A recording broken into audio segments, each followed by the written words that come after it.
नमस्कार, आदाब, Sat Shri Akal, good morning. Hope you are doing well.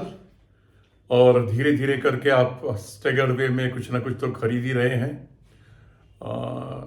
हालांकि मेरी नज़र में अभी खरीदने वाले भाव कहीं पे भी नहीं है, पर फिर भी पता नहीं क्यों ये सोच के कि भाव तो चलता ही रहता है ऐसे। और जब लंबे समय के लिए इन्वेस्ट करना है तो 10-20 या बड़े शेयर पे 100-50 कोई फ़र्क पड़ता नहीं है जब लॉन्ग टर्म की प्लानिंग है। क्योंकि ओवरऑल चाहे बजट कुछ भी रहा हो, मैंने जैसे कल बोला था कि हमारी फितरत बड़ी कमीनी होती है कि हम किसी तरह का भी दुख नुकसान जो भी हो हम जल्दी भूल जाते हैं, चाहे वो मानवीय नुकसान हो या आर्थिक हो या इमोशनल हो या सामाजिक हो, भूल जाते हैं जल्दी।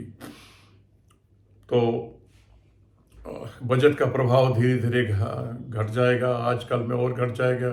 नई चीज़ें शुरू हो जाएंगी, रिजल्ट पे ध्यान लग जाएगा, रेट कट पे ध्यान लग जाएगा। और उसके बाद नवंबर में अमेरिका के इलेक्शंस आ रहे हैं, उधर की तरफ तरह तरह की बातें, तरह तरह की चीज़ें चलती रहती हैं मार्केट में, और मार्केट इसी तरह बढ़ता रहता है। ओवरऑल मेरा ओपिनियन है कि लंबे समय के लिए अगर आप निवेशित हैं तो मार्केट आपको निराश नहीं करेगा। बट निराशा तब होती है जब खरीदने का टाइम हो और जेब में पैसे ना हो। तो जेब में पैसे ज़रूर रखिए, जेब मतलब बैंक में पैसे ज़रूर रखिए। तो इस हिसाब से वो कोफ्त नहीं होती है, क्योंकि मुझे कई बार हुई है, बढ़िया बढ़िया मौके मिले हैं और पैसा उस वक्त होता ही नहीं है। और पैसा होता है तो इतना सफिशेंट नहीं होता, वो 1-2 शेयर्स पे आके ख़त्म हो जाता है। चलिए, आज हम बात करने वाले हैं, वैसे तो 20 स्टॉक इकट्ठे किए हैं मैंने। ऐसे 20 स्टॉक जो 200 रुपये से कम है, यानी 100 रुपये से ऊपर है और 200 रुपये से कम है, जिनमें से आप कुछ, आपके ऊपर है कितने आप पसंद करते हैं और कितने आपको अच्छे लगते हैं। मेरी नज़र में ये सारे आने वाले समय में रिटर्न देने वाले स्टॉक्स हैं जो मैं आज इकट्ठे करके लाया हूँ।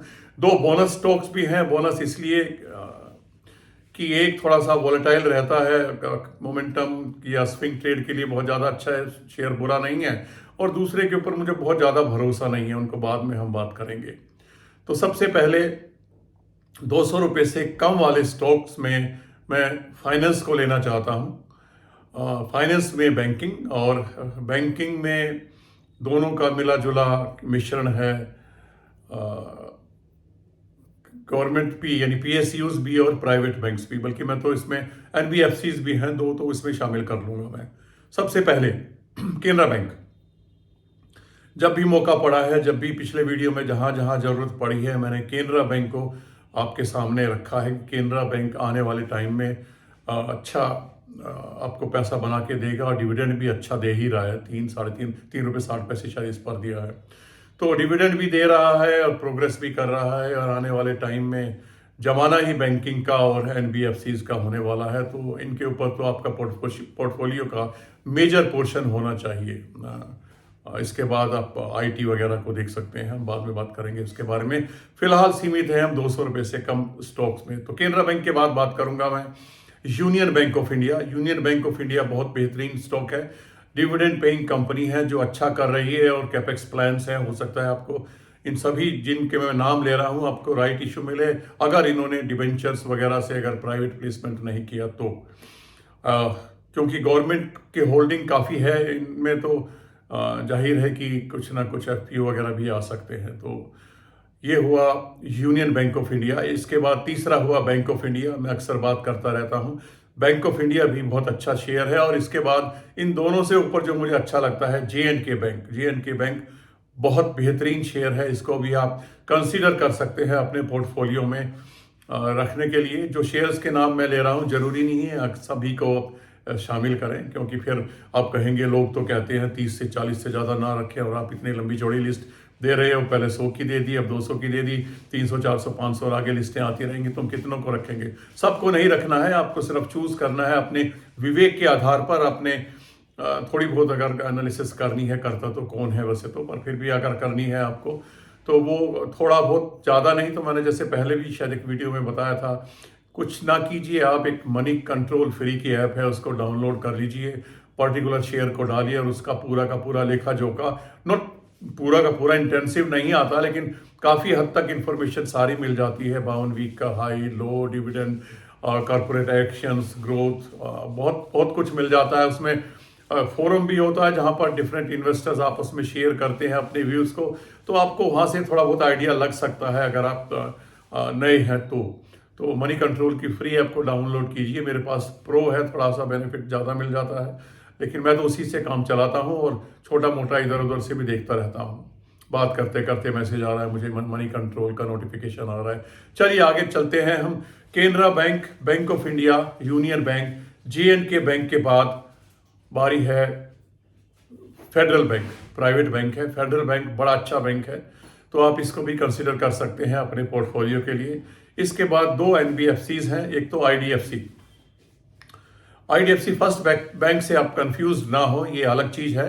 हालांकि दोनों का आने वाले समय में मर्जर होना है, तो IDFC भी अच्छा शेयर है। और जब रेशो की आप बात करेंगे, मर्जर रेशो में, तो थोड़ा सा पॉइंट्स में थोड़ा सा ये बेनिफिशियल है इसको रखना। और ऐसे भी 111-12 के आसपास चल रहा है, काफ़ी अच्छा रेट है, तो IDFC को भी आप कंसिडर कर सकते हैं। और उसके बाद एक और NBFC है L&T finance, Larsen and Toubro की कंपनी है, तो जाहिर है कि आप तो समझ सकते हैं ग्रुप कितना बढ़िया है। इस वक्त 170 से ऊपर है, लेकिन जब गिरे तब आप इसको कंसिडर कर सकते हैं। अच्छी कंपनी है, काफ़ी धीरे धीरे सरक के चल रहा है, लेकिन जब चलेगा तो अच्छा ही चलेगा, तो इसलिए इस पर भी आप नज़र बना के रख सकते हैं। इसके बाद मैं PSUs में लूँगा कुछ और कंपनीज को जो फाइनेंस में नहीं है और बैंकिंग में नहीं है। उसमें आता है सबसे पहले SAIL, steel authority of India limited.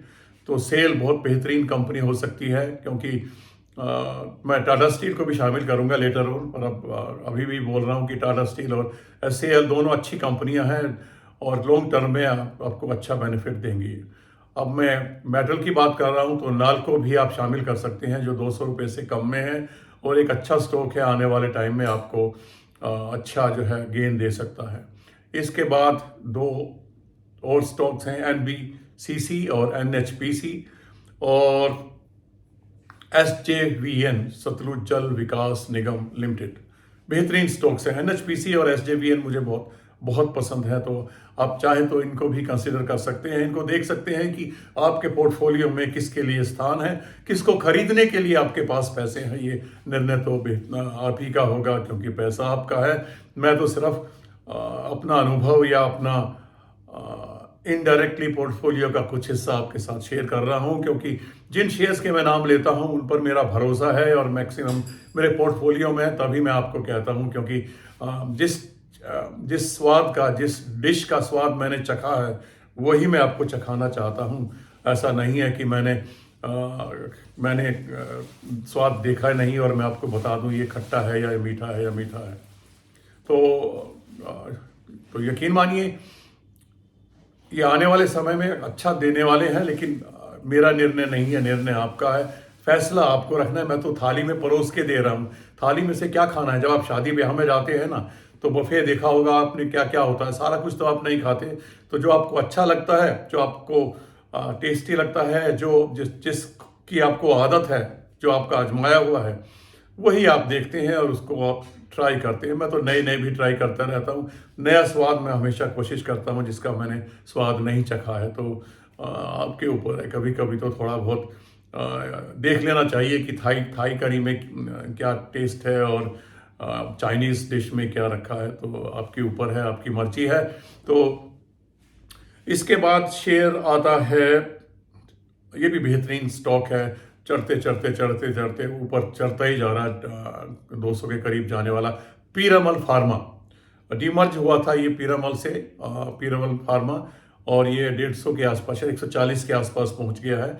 इसको भी कंसीडर कर सकते हैं। फार्मा में एक और कंपनी है जिसका पहले भी मैं कई बार जिक्र कर चुका हूं, थोड़ा बढ़ गया है लेकिन अभी खरीदने का भाव नहीं है। इंतजार कीजिए, जब गिरेगा तो उसके बाद कोशिश कीजिए। मार्क्स एंड फार्मा, कई बार आपके मेरे पुराने वीडियो देखेंगे तो कई बार मैंने उस शेयर का जिक्र किया और तब से ये काफ़ी, मेरे ख्याल से 15-20% से ज़्यादा बढ़ भी चुका है। तो ये दो फार्मा स्टॉक्स हैं।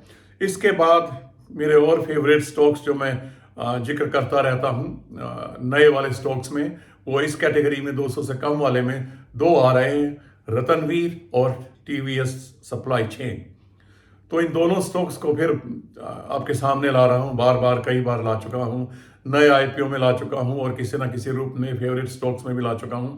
ये भी बहुत बढ़ गए हैं जब से मैं आपको रिकमेंड करता हूं। मुझे लगता है कि शायद रतनवीर तो 118-20 से लेके शायद 170-80 तक पहुंच गया है और टीवीएस सप्लाई चेन भी 180 को पार कर गया है, यानी कि 30-40% ये ऑलरेडी बढ़ चुके हैं। तो इस रेट पे मत खरीदिए, गिरने का इंतजार कीजिए। जब मार्केट में करेक्शन आए थोड़ा थोड़ा करके इकट्ठा कीजिए, क्योंकि जरूरी नहीं है कि ये और ज़्यादा गिरें, क्योंकि नई कंपनीज हैं, धीरे धीरे काम अच्छा कर रही हैं तो आगे की तरफ बढ़ेंगी और ये 200, 300, 400 भी पार करेंगी। तो इस तरीके से ये स्टॉक्स हुए 20, मेरे ख्याल से 20 स्टॉक्स पूरे हो गए। टाटा स्टील को मैंने बीच में इंक्लूड कर दिया था, टाटा स्टील भी बेहतरीन स्टॉक है। तो उसके बाद एक रह गया सिनक्लेयर्स होटल। हाँ, ये मेरे पास भी है। सिनक्लेयर्स होटल भी मुझे बड़ा अच्छा लगता है, छोटा सा अच्छा सा स्टॉक है। गिर के शायद 107, 108 पे आया हुआ है, मैंने 130-40 तक का इसका रेट देखा है और डिविडेंड भी देता है। तो सिनक्लेयर्स होटल को भी आप कंसिडर कर सकते हैं। तो इसके बाद केवल 2 स्टॉक्स रह जाते हैं जो बोनस स्टॉक्स हैं मेरी नज़र में। पहला है पीएनबी बैंक। हालांकि पीएनबी बैंक मेरे पोर्टफोलियो में है, 28 रुपये वाला जब गिरा था एकदम से तब मैंने लिया था, लेकिन वो बहुत ज़्यादा नहीं है। उसके बाद मैंने खरीदा नहीं, जो भी और था मैंने वो प्रॉफिट बुक करके पैसा निकाला वहाँ से और दूसरे बैंकों में लगा दिया। एक है पीएनबी बैंक और दूसरा बंधन बैंक भी मेरे पास है।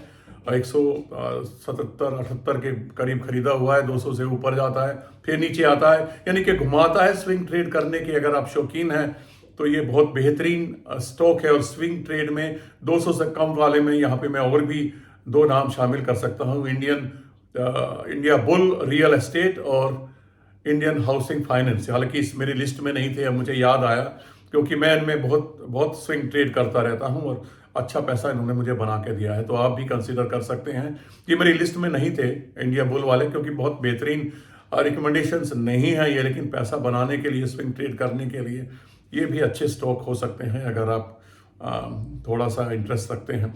ध्यान रखिएगा, डे टू डे ट्रेडिंग की बात मैं नहीं कर रहा हूँ, करता भी नहीं हूं, सलाह भी नहीं देता हूं। स्विंग ट्रेड का मतलब होता है कि एक शेयर को खरीदा आपने, 15-20 दिन, 1 महीने के बाद आपको लगा 10-20 रुपए का फायदा और आपने बेचा, फिर वापस इंतजार करते हैं नीचे गिरने का और फिर खरीदते हैं और लंबा चलते हैं। तो मोमेंटम ट्रेडिंग भी कहलाता है। तो आपके ऊपर है स्विंग ट्रेड या मोमेंटम ट्रेडिंग अगर आप करना चाहते हैं तो उसमें मुझे लगता नहीं है कोई रिस्क नहीं है, लेकिन शेयर की थोड़ी स्टडी करनी जरूरी होती है, ऐसा ना हो कि उसमें थोड़ा बहुत नुकसान उठा बैठे आप।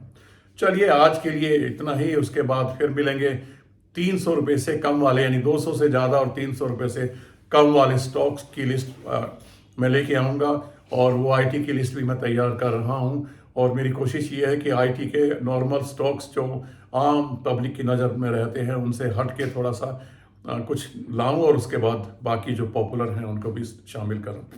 चलिए आज बस इतना ही, फिर मिलेंगे। तब तक के लिए पैनिक ना करें, निवेशित रहें, पैसा अपने पास रखें। हर रोज, हर महीने, हर साल मौका मिलेगा पैसा बनाने का। धन्यवाद।